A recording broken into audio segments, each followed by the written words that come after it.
Gold, guys, traders. This is a big one.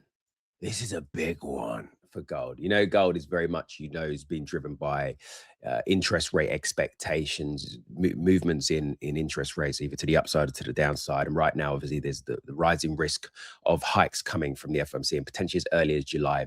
But the direction of gold is really, really going to come into play for a good solid 2 weeks after this CPI reading. If it remains elevated, then that's going to weigh heavily on gold. You can see obviously prices at the moment. We have been a little bit choppy. We broke out this pullback structure where we were printing lower highs, lower lows, broken out, but we just couldn't have that follow through momentum. Understand, because look how heavy it is to the downside.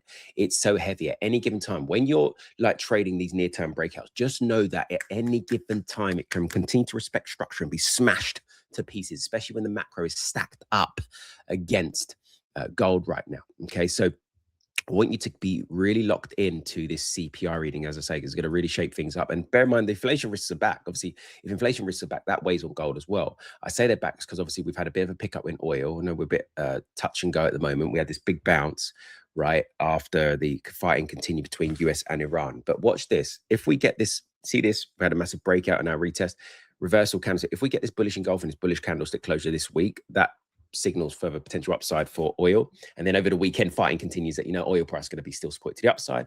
That weighs on gold because of the inflation trade. Remember, I've gone over all this on my YouTube channel, Real Ken Chigbo. Make sure you check out my personal YouTube channel. You can understand all that. Go and watch the most recent batch of 4 videos. You'll understand it all. Okay, so anyway, let's get back to gold. What are we expecting today? Expect a lot of chop. All the way until Tuesday. Expect chop, chop, chop. My short area of interest, as I've made it clear to you guys before, is up here, 4,200 area of liquidity, 4.3K. That's where I'd love it to see it coming up to. Let's see. I mean, I just said, at any given time, it can lose its legs, right? So this is the consolidation right now. You could probably mark up a bit of a channel here, more or less. As we move within this range, is consolidation. Come up, be drawing into this area here, take out these highs. Maybe we get equal highs up here.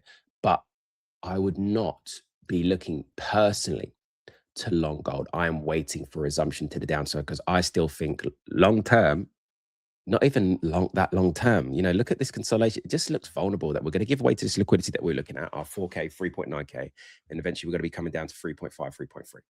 Guys, for specific trade ideas and when I'm going to be looking at executing, so on and so forth, we have a whole playbook that we put together on a daily basis, but then also our reports, our weekly look ahead, our gold reports, all this. You can have access to it for free for life, or you can pay for it. It's entirely up to you, but you can get access to it for free with a trusted broker where you can go and trade with, right? In an ecosystem that we trade within, either Blueberry Markets or Star Trader. You can click the links below, follow through the process. If you have any questions or anything like that, you can hit us up, right? Don't hesitate to reach out. It's all good. But otherwise, you can get access to that via the links below. You get all our education materials, all that good stuff. Other than that, have a blessed weekend, and I'll catch you in the next update.